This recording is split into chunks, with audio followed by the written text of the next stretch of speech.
What is up, everybody out there in podcast land? Welcome to the latest, greatest episode of Sports Frenzy 2.0, episode 27 for 2024, taping here on July the 10th, 2024. I am solo this week.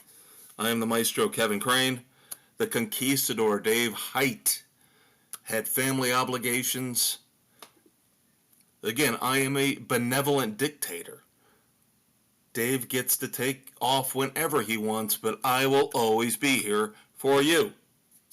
And let me tell you, I am fired up this week, but I'm going to take it easy on you, at least here in the sports edition. Again, taping here on July the 10th, dropping early Thursday morning, July the 11th. Now, I can't make any promises for the weekend edition because there is some stuff in pop culture, celebrities, entertainment, Hollywood, go figure, that's really, really pissing me off. And it seems like each and every week that goes by, we become more and more divided as a country, as people, family, friends, can't stand each other because nobody will give a quarter. Nobody will give an inch. I'm right, you're wrong. That's all we have in this world now. That's the constant daily grind. I'm right, you're wrong. Nobody can meet in the middle anymore. And I know you guys are sitting out there going, we've been listening to you guys for 3 years. You guys don't ever seem like you think you're wrong. We don't talk about the stuff where we think there are issues, where we think there's gray areas, where we think we might be wrong. We are passionate about sports. We are passionate about movies and music and entertainment. This sounds kind of like a mission statement for Sports Frenzy here right off the bat. I don't mean to do this to you, but like I said, there's a lot of things bothering me in this world right now. I've got my 40th high school reunion coming up this weekend. That's probably got me on edge as well. So let's get into sports. Let's get our minds off of all the garbage out there in our world and our culture. Let's start off with NASCAR this week. We had the Chicago Street Race this past Sunday. And once again, second year in a row of 2 years, we had weather issues.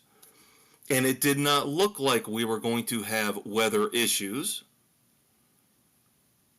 But sure enough, we get a delay because of rain, and then we have to cut the race short because of darkness. No lights, obviously, at least not enough lights to keep the streets lit up for competitive racing. So, 58 of the 75 laps were run. Alex Bowman ends up hanging on and winning. Tyler Reddick was coming hard, but could not gain enough ground. You had strategy involving wet tires versus slicks. Of course, those are racing tires. Tyler Reddick moved up through all of the other drivers with slicks on at the end, but there was not enough time. NASCAR put a time limit on the race. I'll give them credit for at least saying specifically, here is when the race is going to end. So you better make your moves now. You better do it now. And they did. So I have no problem with it. Alex Bowman once again wins. He gets his first win of the year, and that locks him in to the NASCAR Cup Series playoffs. But a lot of the excitement outside of those last couple laps came from the idiot, the jackass Bubba Wallace. And this is one of these things that is a trigger point for me this week. This is one of these things that is upsetting me above and beyond all belief, is how we have to kiss Bubba Wallace's ass because he's a minority driver He gets to say what he wants. He gets to make accusations left and right. He gets to be reckless, endanger people. And we all have to go, it's okay, it's just Bubba. Well, Bubba, number one, isn't that great of a driver. Can we get that out of the way right now? And number two, what he did to Alex Bowman after the race was over on the cool-down lap in Chicago was unforgivable. Now, I was happy to see NASCAR came out and gave him a $50,000 fine. That's fine. That's perfect. I don't want him suspended. I don't want him banned from the sport. I'm not that nutsy cuckoo about this. The $50,000 fine is appropriate and, let's say, overdone for a moment with this. But you guys need to go out and look on YouTube, if you didn't watch the race, and watch as Bubba Wallace basically slams his car into Alex Bowman's, again, on the cool-down lap, because of something that had happened hours earlier. So Bubba Wallace obviously was fuming and steaming for hours and hours and hours about this, and decided after the race was over, while Alex Bowman's trying to celebrate a hard-fought win, and I'm not an Alex Bowman fan, so don't get me wrong here. I'm not praising him. But Bubba Wallace takes a hard left and basically slams Alex Bowman and his car into the wall. And then we get the other idiot, and I know this is going to upset people beyond all belief, and that's fine. That's what we're here for. As I just mentioned a few minutes ago, we will be passionate about our opinions when warranted. If we don't have the expertise, we don't have the facts, we're not going to talk about it, because we don't want to look like idiots like everybody else out there in the world seems to when they get in their mommy's basement and start typing on a keyboard about things they have no idea, no technical aptitude about. But I will say this. Dale Earnhardt Jr., for all of you Earnhardt fans out there, Dale Sr. was the man. Dale Jr., I have never liked Dale Jr. I think he's overrated, overblown. I don't think he's intelligent. I think he's been handed 90% of what he's got right now in terms of media deals and race team deals. I know he runs teams in, the Xfinity Series. But he comes out and defends Bubba Wallace and says, and this is a borderline dumbass of the week move on the part of Dale Jr. Came very close to putting him at the end of the show, and we all know what that means. But Dale Jr. comes out and defends Bubba Wallace, says, this is what racing is all about. No, you do not use your car as a weapon. And I looked at a lot of different people's comments and opinions on this, and I'm kind of taking those and giving you the best of those viewpoints. First one was, do not use your car as a weapon. I agree completely with that. Do not use your car as a weapon. Bubba Wallace did that, hence $50,000 fine. Number two, Dale Jr. is a piece of shit hypocrite for saying what he said, because this is the poster child for concussions in racing. And don't even get me started considering what happened to his father. We all know what happened to his dad. It was tragic, it was sad, and guess what? Head injury. Spinal cord head injury. So for Dale Jr. to defend Bubba Wallace for slamming his car into another driver's car is garbage. And it shows how stupid Dale Earnhardt Jr. is. And you people should be ashamed for rooting for him. He's a piece of garbage. He's not smart, he's not intelligent, he's not charismatic, and he's not well-spoken. He's a moron. And he's a Nepo baby. He's been handed everything from the legacy of his father. Oh, we gotta love Dale Jr. Just like the idiots who follow Chase Elliott. Because of his father and his legacy. Grow a pair and realize who you're rooting for. Do some research, okay? And we all know, compared to his stepmother, Dale Earnhardt Jr. looks like a saint. Yes, we all know that. But in this case, he is wrong. Hot take Dale is wrong. And third and finally, again, going back to the comments and the opinions that I've seen about this over the past day or two, we had the situation a couple months ago with Ricky Stenhouse Jr. and Kyle Busch. That's what we need. That's what we need. If you want to say, let's make it about fighting it out like men, yes, all you politically correct woke namby-pambies don't want to hear that, and that's fine. And guess what? I heard this week from Spotify that now you can put comments on each and every episode of Sports Frenzy. So go for it. And I'll be more than happy to respond to every single one of them. But my third point on this, before we move on, fight it out in the pits. Don't use your car as a weapon. Fight it out in the pits. Be men, bare knuckles, pit crews all involved. I don't care. Make it a battle royal, 8-on-8, whatever it ends up being. If Bubba Wallace wants to be a man, which he's not, he's a pussy,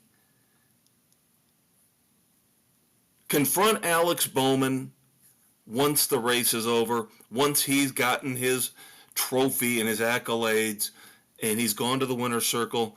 Then be a man, confront him back in the pits, and throw punches, throw down if you have to, if you're that upset about what he did early on in the race.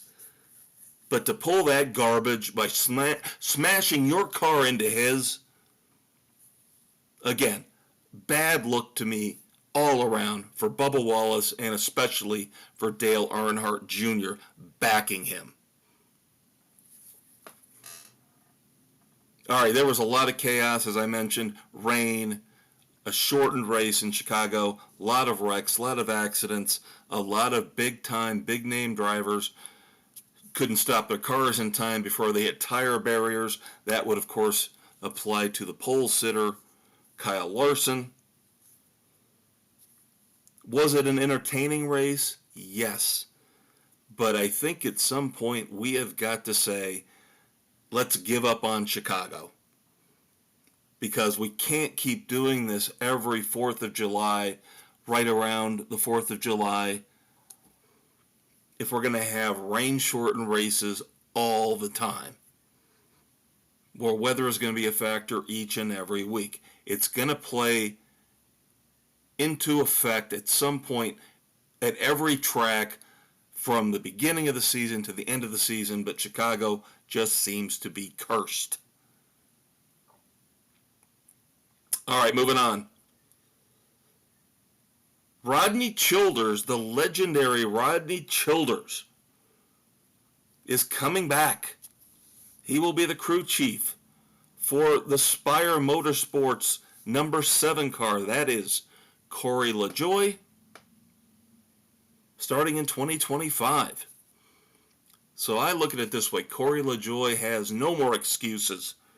He has got to step up and put up some good finishes, some good cup points in 2025. If he's got Rodney Childers on the box, no more excuses. No more excuses for Corey LaJoie. And then dropping down to the Xfinity Series. Oh, this just tears my heart out. Tears my heart out. It started off right before the Chicago street race.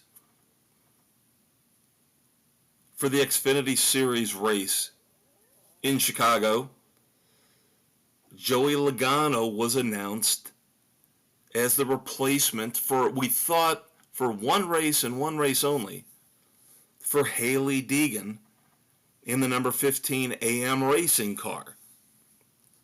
And Logano put on a good show. Didn't win, but I believe he finished in the top 10.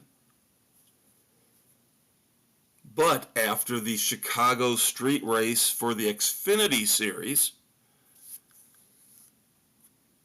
AM Racing says it looks like it was a mutual parting of the ways. Who knows what happened behind the scenes, but Hailie Deegan is out permanently at AM Racing.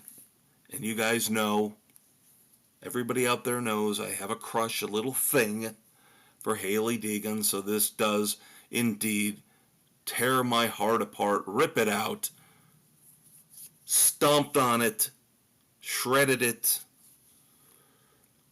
Now, will Hailie Deegan find a new ride? I don't know. I don't know. She did not fare well in the Xfinity Series. I know she had limited success in ARCA, I believe. I think she won 3 races in ARCA. Don't quote me on that, but I think that's correct. It just goes to show that there's only so much you can do to put a particular face out there, whether it's a pretty face like her or Danica Patrick, or a DEI face like Bubba Wallace. They've got to be able to perform. They have to bring in money. They have to bring in sponsors. And they have to win races, or at least finish in the top 10 consistently in order to maintain their ride. Nothing shocking or new about that. But of course, once again, the snowflakes, the woke crowd will go, you need to open it up for more diversity. Well, then show us that people like Bubba Wallace and Hailie Deegan and Danica Patrick can actually succeed in what they're doing. And then, yes, we'll be more than happy to open everything up. There are plenty of opportunities out there. NASCAR has opened up training opportunities all up and down the line. And still, we're not seeing the breakthrough. And it'll happen. I guarantee you it'll happen. Just like it happened in hockey, it'll happen. But of course, there is no patience in this world, because this world is full of a bunch of partisan butt munches. On the right, on the left, nobody's in the middle with common sense except for me and your Uncle Dave. And because you're listening, you, of course. And then before we move on to our picks for Pocono this week, we move on quickly to F1. Lewis Hamilton. Haven't really said his name a lot here recently when it comes to F1 racing, but Lewis Hamilton wins the British Grand Prix for the record 9th time. And I do believe it's not just a record for the British Grand Prix. I believe that is a record for any Grand Prix track. I don't think anybody has won at any F1 Grand Prix track 9 times. So congratulations to Lewis Hamilton. And then, of course, we'll talk a little bit more about F1 in the weekend edition. We'll talk about Brad Pitt's summer 2025 blockbuster coming, and whether that could be a good hit, a big hit, or whether they're overestimating the appeal that a racing movie can have. Of course, that movie is F1.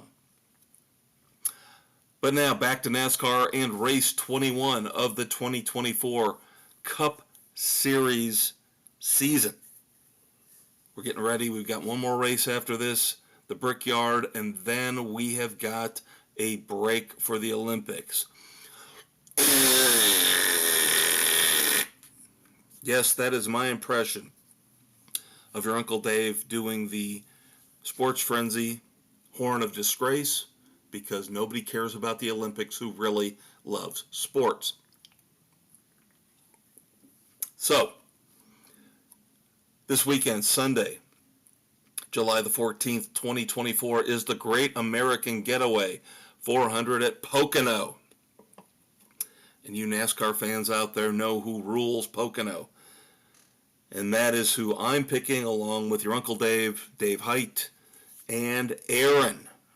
7 of our 8 panelists have their picks in. Me, Dave, and Aaron taking Denny Hamlin for this weekend's race at Pocono. Now we've got a couple who are going with William Byron, and that would be Bill, the Big Blue W, and Nick. Sam is going with Tyler Reddick. He's probably figuring that it's about time Tyler Reddick won a race after coming so close the last couple weeks. Not a bad pick. None of these are bad picks, actually. And then Doug comes in with Denny Hamlin's teammate, Martin Truex Jr. So all 7 of the picks that are in right now are very solid, all capable of winning. Don't forget to check out the Facebook page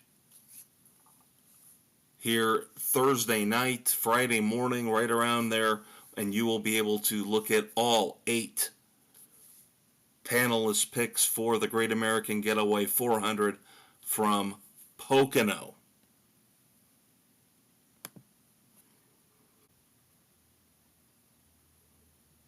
All right, NASCAR's out of the way, so before we move on to the NBA, let me explain a couple things to you. Normally, your Uncle Dave, the conquistador Dave Height, would handle this, but with him MIA for this week, excused absence, I'll take over and let you know that you found us somewhere. You can find us each and every Thursday morning on Spotify, Pocket Cast, Apple, iHeartRadio, Overcast, Castbox, Amazon Music, and Audible. And don't forget, I just mentioned this a few minutes ago, don't forget to check out the Facebook page where you will find all of our NASCAR picks, usually every Thursday night, Friday morning. You will find all of our baseball picks. Those will be posted Sunday night or Monday morning. And then once football season kicks in, you will find all of our football picks out there before the Saturday morning games. Usually before that, usually I will get them up Thursday night or early Friday, but no later than early Saturday morning for Saturday at noon, the big kickoff. And I've already talked to the group. We've already got our fantasy football draft set up. Hopefully nobody will screw us and drop out and force us to go to a backup date. Those of you out there who run fantasy football leagues absolutely 100% know what kind of a fucking mess it is. But it's fun. Once you get it all set and everybody's in the room with the adult beverages, it's fun, it's fine. After that, it's a piece of cake. So there you go. There is your Sports Frenzy public service announcement for the week. And don't forget, of course, to check out this Saturday morning, Sports Frenzy 2.0, the weekend edition, coming Saturday morning, July the 13th. Again, me, the Maestro, Kevin Crane, solo. I've got some interesting things to talk about, to review. I will review Beverly Hills Cop, Axel F. Have finally started watching a show on Netflix called Loudermilk. I'll talk about that.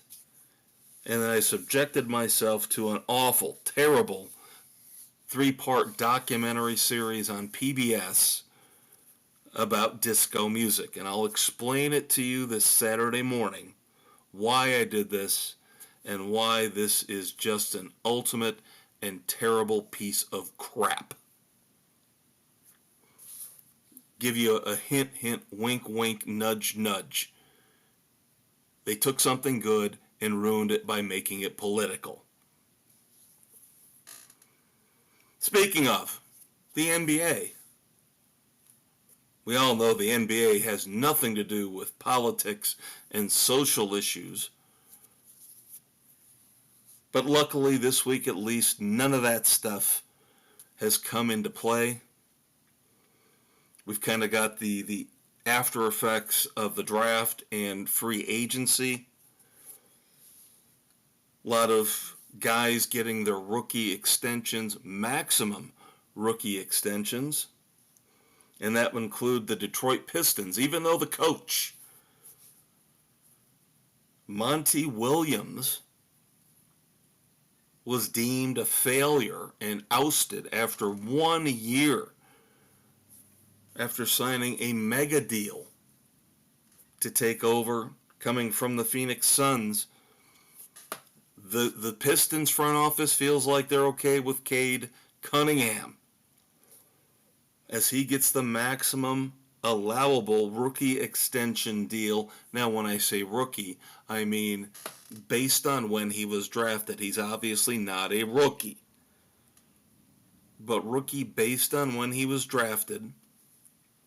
He gets a 5-year, $224 million deal with the Pistons.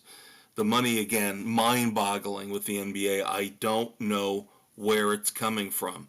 I don't know where they're getting it. And I still think within 5 to 6 years, this sports organization, the NBA, will go bankrupt. And they will have to do a complete reset just like the NHL had to do years ago. Now, another guy who got a maximum rookie contract deal happens to play for my team, the Orlando Magic. And that would be Franz Wagner. Do I have a problem with this? No. Franz Wagner, you had to lock him up, and you're going to have to lock up Paolo Banchero too. We know that's coming. But Franz Wagner got the same maximum rookie deal that Cade Cunningham got. 5 years, $224 million. There are incentives in there that will kick these deals up, I believe, to the most $269 million is the number that's popping into my head. Now, staying with the Magic, they pretty much locked in everybody. Of course, last week we talked about how their one free agent signing was Kentavious Caldwell-Pope, but everybody else kind of staying in place for the most part. They re-signed Jonathan Isaac to a 5-year deal for $84 million, and Moritz Wagner gets a 2-year, $22 million deal to stay in Orlando. Now it's just going to be a matter, pardon me for being biased because this is my team, so I do want to talk about them a little bit more than the others. But it's just going to be a matter of, can these players, can this coach, can this organization grow and improve based on what they did this past season? I would hope now they need to get to the Final Four. The next step is getting to the Final Four, bare minimum, in the East when we're looking at the 2024-2025 playoffs. That, to me, is a reasonable benchmark if you assume these young players are going to get better. If they don't, then you got problems and issues.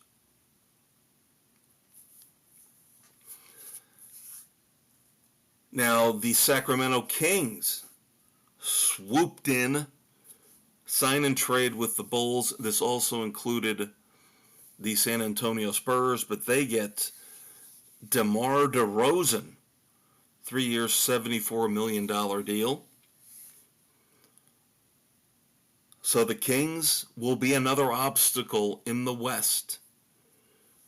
The West from top to bottom is pretty strong. Yes, there are exceptions, but for the most part, the West is strong and getting stronger. You've got Klay Thompson shifting from the Warriors to the Mavericks, DeRozan coming from the East to the West. And the best part of it all is who could end up in last place when all is said and done? The mighty LeBron James and his Los Angeles Lakers. Because again, it just warms the cockles of my heart that LeBron James is going to destroy the Los Angeles Lakers, and nobody has the guts, the balls, the stones to call him out and tell him that he's a piece of garbage and that he doesn't know how to run a team and he's wasting draft picks and he shouldn't have his friends hired as head coaches. But what do I know, right? What do we know?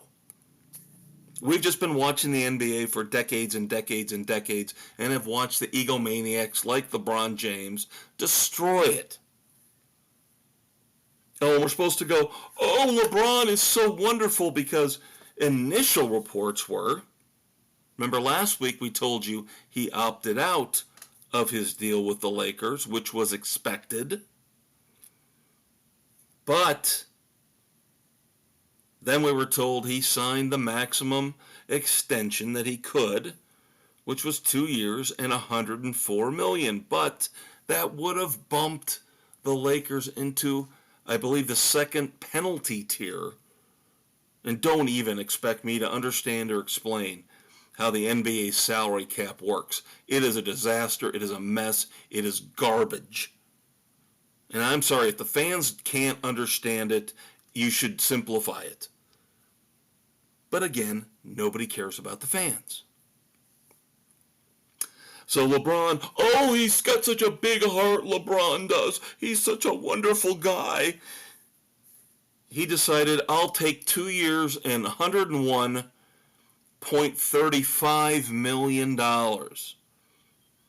Yes, he took just short of $3 million less over 2 years, a quote-unquote discount, some would say, to make sure that the Lakers didn't trigger that next level salary cap penalty. Well, here's the funny thing, LeBron, you genius. If you hadn't forced the Lakers into number one drafting your son Bronny,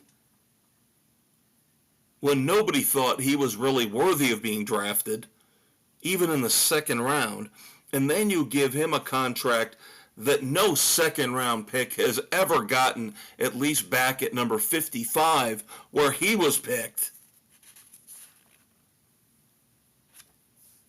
4 years, almost $8 million for a late second-round pick. Unheard of. But of course, it's LeBron James' son.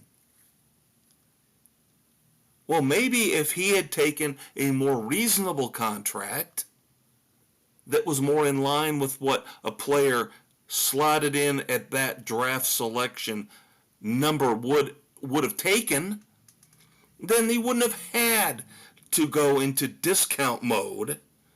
Oh, again, LeBron, how are you going to make your mortgage payment, LeBron? How are you going to do it?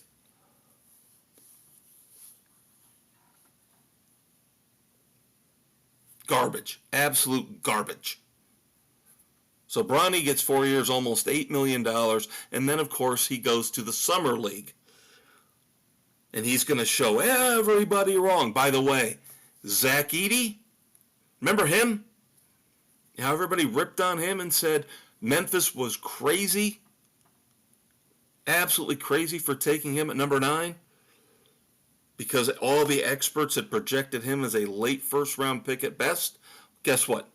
He was so impressive in his Summer League debut. He is now a co-favorite for the NBA Rookie of the Year award. But meanwhile, Bronny James puts up a massive 4 points in his summer league debut.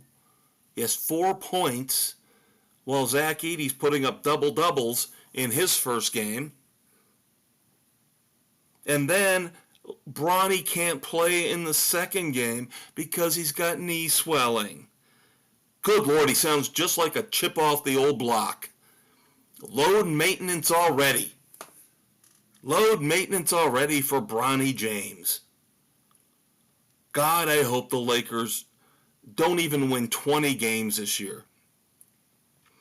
With the arrogant piece of crap head coach J.J. Redick, who doesn't belong in the NBA as a head coach, and the arrogant, know-it-all, quote-unquote, GOAT, you'll never be as good as Michael Jordan, LeBron James, and his son now, who I feel bad for Bronny, as LeBron has dragged his son into this mess. I hope the Lakers implode completely and totally. And then, of course, we've got Kawhi Leonard, the man who set all this up a few years back. The man who figured out how to game the system. Sign a guaranteed contract, play maybe 2/3 of the games at best. Yes, he was the godfather of load management. And now he's moved on after winning a ring with the Toronto Raptors. He's moved on to the LA Clippers, where he barely plays anymore. There's always something wrong with Kawhi Leonard, but they keep paying him because they have to. It's a guaranteed contract. But now Kawhi Leonard had to make the difficult choice. Do I play for the USA in the Paris Olympics, or do I honor my commitment to the Los Angeles Clippers? So even though he claims his knee is in good shape, the knee that kept him out for most of the end of the season here that recently concluded, Kawhi Leonard is going to honor his contract, his commitment to the Clippers over America, and work on being there for the Clippers in the 24-25 season. What are the odds? Let's put odds on it right now, kids. What are the odds that he plays in an 82-game regular season, 60 games? I say that's an easy bet on the under. His quote-unquote commitment to the Clippers is just another way for him to get out of playing basketball. He's not getting paid by Team USA, right? He's not getting paid to go to the Paris Olympics. But the Clippers are paying him guaranteed money. So sure enough, he'll honor his commitment to the Clippers until the season starts, and then the knee starts bothering him, and then he'll miss a couple months. This is garbage. These guys in the NBA are all hucksters. The shuck and jive crap they pull. They treat the fans like idiots. Not this fan. Not this fan. I know what they're pulling. I know what they're doing, and that's why I don't watch the NBA. I report on it for the sake of this podcast, and that's it. Now, college basketball. Speaking of the Lakers, as we were a few minutes ago, Dan Hurley, of course, turned down a $70 million deal to coach the LA Lakers, and then they went with the genius, arrogant, F-bomb dropping, mature J.J. Redick. Dan Hurley actually committed to UConn and has been rewarded. No, he's not getting paid as much as he would have if he'd gone to the Lakers, but give the man credit. I'm not a fan of his. I think he's got a little too much of an attitude. I think he whines and cries a little bit too much. But most of the great college basketball coaches do that or have done that. So obviously I'm missing something. The one guy that never did, Jay Wright. In recent memory, Jay Wright never did this. But I'll give Dan Hurley credit for sticking with UConn. He gets a 6-year, $50 million deal. He'll stay with the Huskies through the 2029-2030 season. And then real quick, the WNBA, and I cannot believe I'm watching this much WNBA basketball. The Caitlin Clark effect. It's like a disease. It's like a virus. It's in me and I can't get rid of it. Something about the WNBA is more appealing, more fun, more intriguing than the NBA. Caitlin Clark, a few days ago, had the first ever triple-double for a rookie in WNBA history. Now, of course, as we record here on July the 10th, they just had a very disappointing home loss. Early start today, early tip. Disappointing home loss to Washington. She had another great game, though. Double-double, not triple-double. And speaking of double-doubles, it's going to be very difficult to pick between Caitlin Clark and Angel Reese for the WNBA Rookie of the Year, as today also with an early tip. Angel Reese put up her 14th straight double-double. Now, I have to clarify something from last week. I told you guys that Angel Reese had set the record for double-doubles with her 10th straight on last week's podcast. And I was technically correct. I did not get the proper clarification from multiple sources that I go to.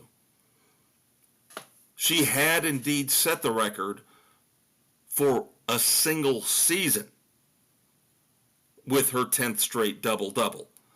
Now, over the past week, she has now broken the record overall for consecutive double-doubles. This goes over 2 seasons. There's the catch. There's the rub, kids. Candace Parker, the great Candace Parker, had 12 over 2 seasons. So now Angel Reese has the out-and-out record, whether it's 1 season, 2 seasons. Angel Reese, 14 double-doubles in a row and counting as of today, July the 10th.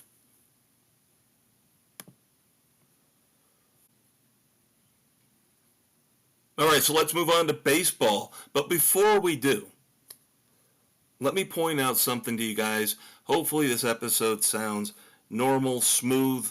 Well, as smooth as we're going to get here with our politically incorrect sports podcast, dropping each and every Thursday morning.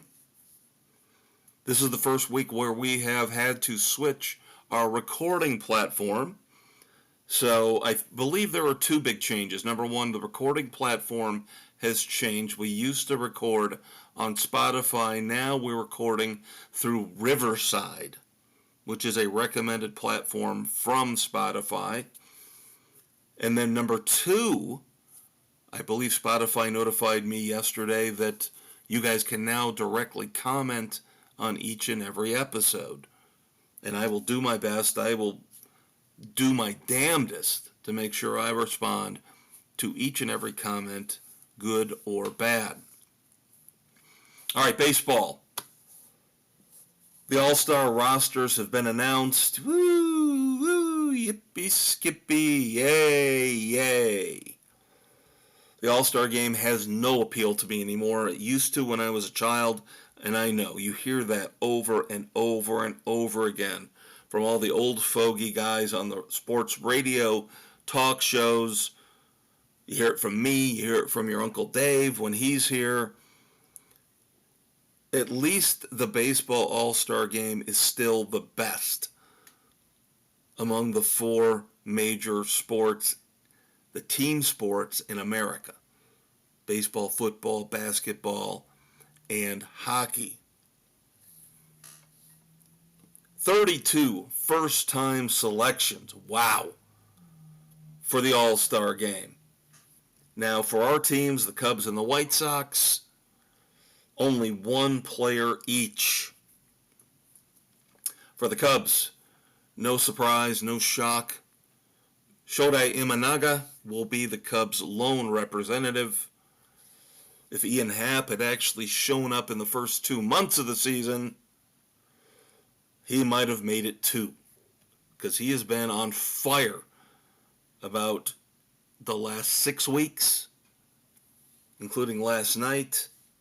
Another home run, another 3 RBI game. I rip on him, and I rip on him, and I rip on him. But I cannot deny that Ian Happ has been pretty much carrying the Cubs offense, along with Michael Busch, for the last 6 weeks or so. So Shota Imanaga will be the Cubs representative at the All-Star game. For the White Sox, it will be Garrett Crochet again, a no-brainer. And I will be the one, since Dave's not here, to defend the White Sox and say maybe Eric Fedde could have also been picked. They have got some really good young arms in that starting rotation for the White Sox. I've said this, very interesting parallels, even though the Cubs have a better record than the White Sox. The parallels between the two teams this year are ridiculous. Great starting pitching, terrible bullpens, underachieving offenses. So let's real quick get into the numbers with our two teams. The Cubs, impressive win last night in Baltimore against the Orioles. Cubs right now stand at 43-49. They are still in last place in the NL Central, 10 games behind Milwaukee. But that's not the important thing. The important thing is if they can get out on a run here and maybe win, they've got 5 games left here before the All-Star break, win 4 of those 5, get closer to 500, prove to the front office that they should be buyers instead of sellers, or at least stand pat. That would be nice. A lot of people, and I agree with them completely, saying that Major League Baseball moving the trade deadline from the end of August to the end of July was a mistake, and they need to go back, admit it was a mistake, and go back to the way it used to be. Because there are so many teams with the expanded playoffs that are still alive for a wild card spot, they don't know what to do. And you're asking fan bases and teams to bail with 2 months left in the season. Bail on August, bail on September, because we're 3 games under 500. And we just don't really know if we've got the horses to get one of those last wild card spots. That's garbage. You're not giving these front offices, you're not giving the fan bases any credit. Move the trade deadline back. And here's an idea. How again about compromise? Doesn't that seem to be a theme here this week on Sports Frenzy? Let's find common ground. Let's compromise. Let's make the trade deadline the middle of August. Wow. Shocking. How about that?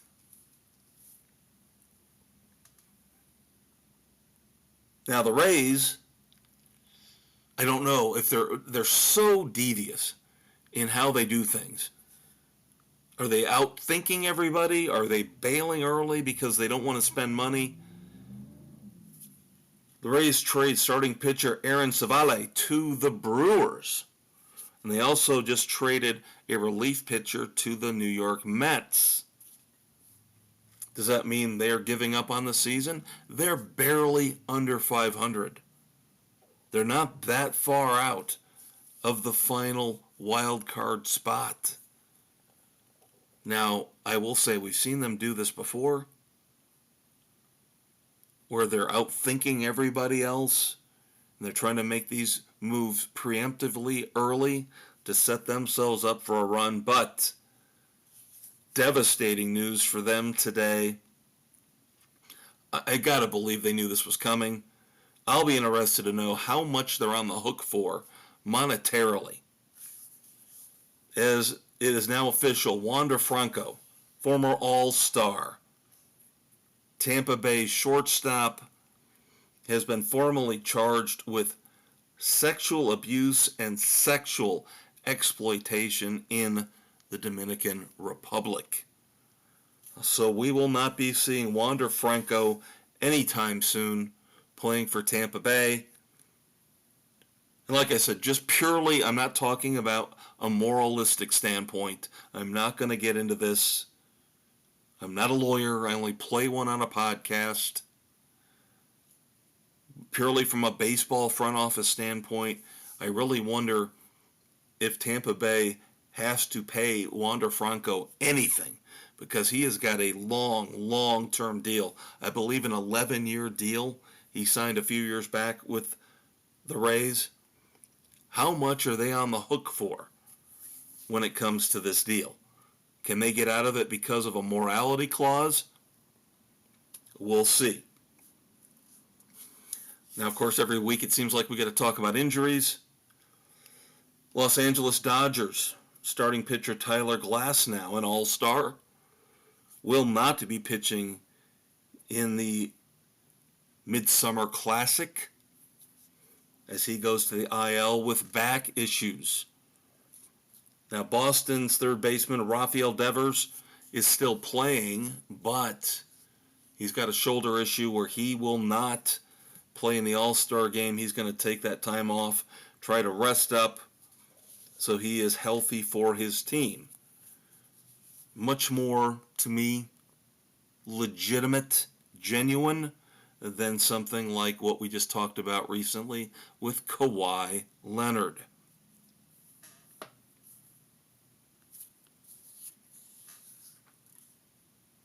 Now, I mentioned the Cubs. This is kind of a wonderful little commentary on the season they're having. Relief pitcher Colton Brewer breaks his hand punching a wall. 60-day IL. I would assume he is done for the year. We did not mention the White Sox outside of Garrett Crochet going to the All-Star game. They did win today in the first game of a doubleheader. 27-67, still in last place in the AL Central. 32 games behind the Cleveland Guardians. And then finally, before we move on from baseball, congrats. I don't usually like to give out congratulations and kudos to anybody on the New York Yankees, but Yankees rookie Ben Rice, maybe I'm kind of doing this because I was smart enough to pick him up on both of my fantasy baseball teams. Then, of course, not smart enough to start him in this game. But back on July the 6th, Ben Rice, again, Yankees rookie, first baseman, 3 home runs, 7 RBIs. Those 3 home runs were a rookie record for the New York Yankees. Now, they've got enough problems. They are having a rough time in New York. Carlos Rodon looks like that could have been an absolute disaster of a signing the way he's pitching. Sorry, I get my Rendons mixed up. Both injury disasters waiting to happen. Both overpaid beyond belief also. But yeah, the Yankees, they did such a great job coming out of the gate and built up such an unbelievable record that even with their recent losing run here, not a streak, but they have lost a lot of games over the past 3 weeks, they are still way ahead of everybody else for the first wild card slot. And they're not that far behind Baltimore to still right the ship get back in first place in the American League East. All right, pro football. Coming down the road, this is going to be a major segment, week in, week out, every week with your Uncle Dave and I, with the football picks, with the fantasy football season preview. But just a couple headlines here. Of course, Hurricane Beryl plowed through Texas. We just got the remnants of it here overnight last night in the upper Midwest. Hit harder than I would have thought for a Category 1. Remember, I used to live in Florida, so I know about hurricanes. Now, a Cat 1 normally doesn't cause extensive damage. Usually it's a lot of wind, a lot of rain, but not devastating amounts of wind. The rain is usually the big problem. NRG Stadium, where the Houston Texans play.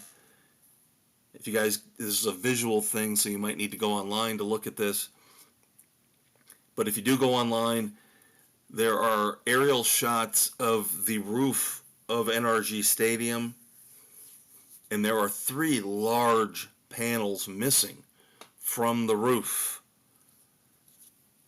So hopefully this will not delay or cause problems for the Texans when it comes time to start the regular season. So pretty much all negative here when it comes to the NFL this week. Sorry, kids. So we've got damage to NRG Stadium down in Houston. Then, of course, we've been talking on and off here about Cameron Sutton, former cornerback of the Detroit Lions. They, of course, released him after he got in trouble for domestic violence. The Steelers decided to take a chance on him and pick him up. So maybe a calculated risk, a calculated gamble, but the Steelers will be without the services of cornerback Cam Sutton for the first 8 games of the 24-25 season. He has gotten an 8-game suspension from the NFL for violating, of course, the personal conduct policy. And again, this goes back to his heinous domestic violence situation from back when he was with the Detroit Lions. And then we're not going to have, here in a few minutes, once we get to the end of the podcast episode, we don't have our normal moments of silence, but we're going to take care of it right now because this is a little more important, a little more tragic than somebody passing away from natural causes. Still not good, but Vikings cornerback Kyrie Jackson, who was a 4th-round pick in this past draft just a few months ago, out of Oregon, expected to compete for a starting cornerback job with Minnesota, tragically killed in a car accident in Maryland along with 2 of his high school teammates. Terrible, awful news. So, of course, thoughts and prayers go out to the Vikings, the family of Kyrie Jackson, the families of his 2 high school teammates. So let's turn it around a little bit. Let's do something positive here. We got about 5-10 minutes left here for Sports Frenzy 2.0 this week, the sports edition, your favorite politically incorrect sports commentary podcast.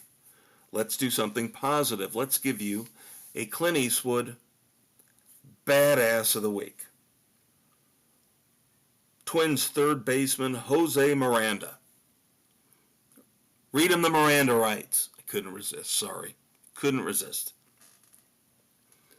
Jose Miranda became only the 4th Major League Baseball player in history to get a hit in 12 consecutive at-bats. That is right. 12 consecutive at-bats. Jose Miranda got a hit. That, my friends, is very impressive, and that makes Jose Miranda our Clint Eastwood badass of the week. Now we've got a couple other sports tidbits to throw at you next week. We will recap Wimbledon, the men's and women's champion. That's coming up, of course, this weekend. The finals, but Andy Murray was eliminated in doubles competition, and that was it for him. He is done. That was his final appearance at Wimbledon. Personally, I don't give two shits. To me, he's not as legendary as he was made out to be. Come on, we all know who the three greats have been over the last 2 decades. It's Djokovic, it's Federer, it's Nadal, and everybody else, and that includes Andy Murray. So, golf clap, or tennis clap for Andy Murray being done forever in competition at Wimbledon. Now, somebody who deserves a little bit more respect, but still, this is not, blare the trumpets and cue the crowd cheering type of situation, but great golfer. Bernhard Langer. I actually happened to just stumble upon this past weekend. I happened to stumble upon this as he was playing the final hole. He did not make the cut, so this was a Friday afternoon. But Bernhard Langer has retired from the European Tour, otherwise known as the DP World Tour. Now, he will continue to play in the Seniors Tour here in America, so he's not retired. He's kind of, sort of, partially retired. But Bernhard Langer, great golfer. So it's kind of neat to watch the send-off. I believe it was the BMW Championship. And they did it upright. They did it proper for him, acknowledging his impact on the world of golf and especially the European Tour. And then if this is your thing, then this is your thing. And I know. We've talked about it here on Sports Frenzy the last few weeks. The Joey Chestnut drama in him sponsoring a vegan hot dog, and that means he gets booted from the July 4th Nathan's Hot Dog Eating Championship. So does this set up for next year maybe a rivalry or a new competitor? Now, we talked about the fact that he's going to have one last hot dog throwdown with Kobayashi, of course, on Netflix. Where else? But your new Nathan's July 4th hot dog eating champion is Patrick Bertoletti. So do we see Bertoletti versus Chestnut in a hot dog eating death match July 4th, 2025? You'll have to wait and see, just like the rest of us kids. All right, as I mentioned, since we discussed the tragic, untimely passing of Kyrie Jackson a few minutes ago, there are no moments of silence, so no real need to pivot. And we only have 2, I hate to say this, but this is a light week for the Red Foreman dumbasses of the week. And since your Uncle Dave's not here,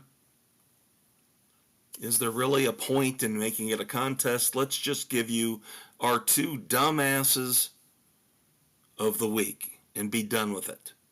And of course, Red Foreman, if you've never watched that 70s show or you're not currently watching that 90s show on Netflix, you're missing out.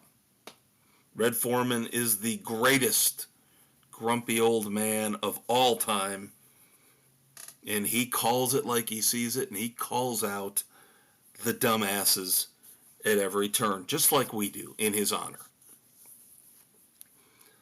All right, first up, NASCAR. Ricky Stenhouse Jr. Now, we talked about him at the beginning of the show and how he got into a fist fight with Kyle Busch and how I was okay with that. The Bubba Wallace using his car, smashing that into Alex Bowman's car was a bullshit, pussy-ass move. Some would say Ricky Stenhouse Jr. kind of blindsided, took a cheap shot at Kyle Busch, but at least they're out of the cars. They're going mano a mano. Yes, the pit crews have to get involved and turn it into a battle royal, but anyway, this is not about any of that. Ricky Stenhouse Jr., this should be a moment of celebration, a moment of congratulation for Ricky Stenhouse Jr. As Ricky Stenhouse Jr. just gave birth, I know he did not give birth. His wife gave birth to their first son. Now, we all know that Ricky Stenhouse Jr. used to date Danica Patrick, so his choice in women is probably suspect, and I don't know who came up with the name for Ricky's first son, but I'm looking at his wife's first name and middle name. And you can rip on me for this all you want, and I don't care.